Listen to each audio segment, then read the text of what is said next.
we take you to Melrose Arc, where Cricket South Africa President Rihan and the Minister of Sports, Arts, Culture, Gayton McKenzie, are announcing the local organising committee for the 2027 ICC Cricket World Cup. We understand that media briefing is about to get underway any moment from now. Now, you do know that South Africa, Zimbabwe and Namibia will likely jointly host the tournament, which promises to be one of the biggest sporting events on the continent. Now, the announcement of the LOC, which we anticipate to happen any moment from now, is a crucial step. Now, this team will be responsible for everything from logistics and stadium readiness to fan engagement, sponsorships, as well as ensuring the country meets international hosting standards. You'll remember that South Africa last hosted the Cricket World Cup back in 2003, and the tournament left a lasting impact on the sporting landscape. And this time, with 3 African nations involved, we are told the focus will also be on regional cooperation and showcasing Africa's capacity to stage global events of this scale. And there will be a huge expectation, not just on the field, but with the Proteas once again chasing that elusive World Cup trophy, but also off the field, to ensure that the tournament boosts tourism, creates jobs, and leaves a positive legacy for the local cricket structures. I stand to be corrected, but it seems like the minister has just arrived at the venue there, where he'll be giving that all-important briefing any moment from now. Let's listen in. Let me start off by recognizing absolutely everyone. The CSA for their hospitality here. The Minister of Sport, Arts and Culture, Mr. Gayton McKenzie. Morning. Minister in the Presidency, Department of Planning, Monitoring and Evaluation, Ms. Marupene Ramakgopa. Deputy Minister of Sport for Namibia, Mr. Dino Balotti. President of CSA, Mr. Rihan. Chair of the LOC Board, Mr. Trevor Manuel. LOC Board members, CSA Board members present, the Members' Council, members of the media, partners, members of the cricket family, ladies and gentlemen, distinguished guests, all protocols observed. Yeah, good morning to everyone. On thinking about today, actually, last night, memories flooded into my head, and a few of those are, I suppose, selfishly cricket. 2003 had Mendoza ringing in my head, you know, Galagata.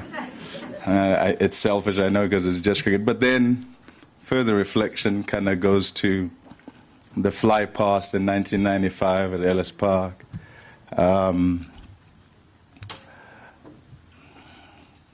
Thought a bit further, 2010 came to mind, and I should say Shakira came to mind, actually, if I'm being fully honest, you know. And then also Shabalala, a goal for South Africa and for all of Africa. Why I say this is because cricket puts a smile on people's faces. I know that's a controversial statement, because I look around the room here and there are many of you who've walked the journey for a very, very long time, and there are also other emotions you would speak about in speaking about cricket. But there's kind of always reason to celebrate because of the game and its reach. And as we gather today, I kind of look forward to what we're here for, which you will find out about, which is similar to the things that I've just kind of mentioned, the things that I thought about. So welcome. It's not my job to welcome you. My name is Mpumelelo Mbangwa, or Pommy, as many of you will call me. I need to call up the CSA board chair, the vivacious Pearl Maposhe.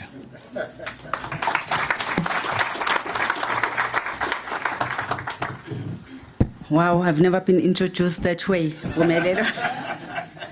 I guess I'll have to live up to that standard now. Minister of Sports, Arts and Culture, Minister Gayton McKenzie, Minister in the Presidency, Department of Planning, Monitoring and Evaluation, Ms. Marupeng Ramahopa, Deputy Minister of Sports in Namibia, Dino Baloti, President of Cricket South Africa, Mr. Rihan Richards, Chair of the LOC Board, Mr. Trevor Manuel, LOC Board members, CSA Board members that are present, the Members' Council, members of the media, our commercial partners, members of the cricket family, ladies and gentlemen, distinguished guests, all protocols observed. Today marks a very proud and historic moment for South African cricket with the launch of our LOC, the Local Organizing Committee. We officially begin the journey to deliver this significant event, cricket, the World Cup in 2027. This is significant not just for South Africa, but for Africa as a whole, for the continent. Hence, you will see the Minister of Sports in Namibia present here today. This is more than a sporting event for us. It is a national project, and indeed an African project, that we embrace with a sense of responsibility.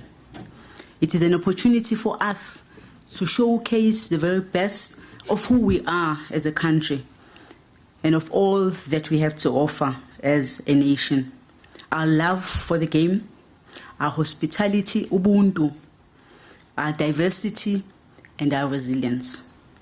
The World Cup will bring immense benefit to our beautiful country, to help us to create the much-needed jobs, to boost our tourism, and drive investment into local businesses, especially our small and medium businesses. But equally important, it will leave a legacy that will outlive the final ball of the tournament. From the grassroots programs to community fan zones, from upgraded facilities to opportunities for small enterprises, as I said, every province and every community must feel the touch of this World Cup. Transformation and inclusivity for us, by the way, it's not just a side thing. It's not a side issue. These are at the heart of this journey. We want the World Cup to reflect the faces, the beautiful faces of South Africa.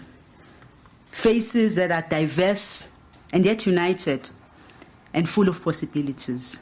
Every child, everywhere they come from, should look at this tournament and believe that the game belongs to them. Believe that they can be a next Makayantini, the next Bavuma, the next Maharaj. We also understand the responsibility that comes with hosting such a global event. The LOC has been built on the foundation of integrity, transparency, and accountability. I cannot emphasize that more. Everything that you will see on the pitch happens on the back of a very strong governance foundation. We are working to the highest governance standards, guided by both CSA and the ICC, because every rand that is going to be spent must deliver for cricket and for our nation. Equally, the safety of our players, the safety of our fans and officials is non-negotiable. We are working hand in glove with government, as you will see, and security agencies to ensure that the World Cup is safe, it is festive, and it is world-class. Just as South Africa has proven it, it can do it before. We remember the World Cup in 2010.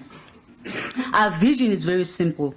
It is to deliver a tournament that unites the world through cricket, inspires a new generation of players and fans, and leaves a legacy that strengthens the game for decades to come.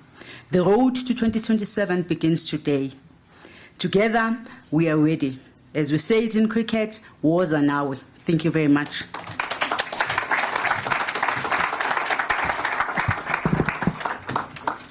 Thank you, Madam Chair. And you are vivacious, by the way. This is my description.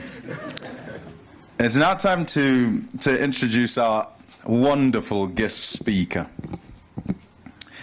She's one of South Africa's most respected journalists, an award-winning and best-selling author, celebrated for credibility and incisive storytelling, host of the Midday Report on 702 and Cape Talk, a weekly columnist on EWN, a winner of numerous accolades, including multiple Vodacom Journalist of the Year awards, the CNN African Radio Journalist of the Year, and SA Radio Awards. She's mom to Sam and Ruby. That's her most important job. Ladies and gentlemen, please give a warm welcome to Mandy Wiener.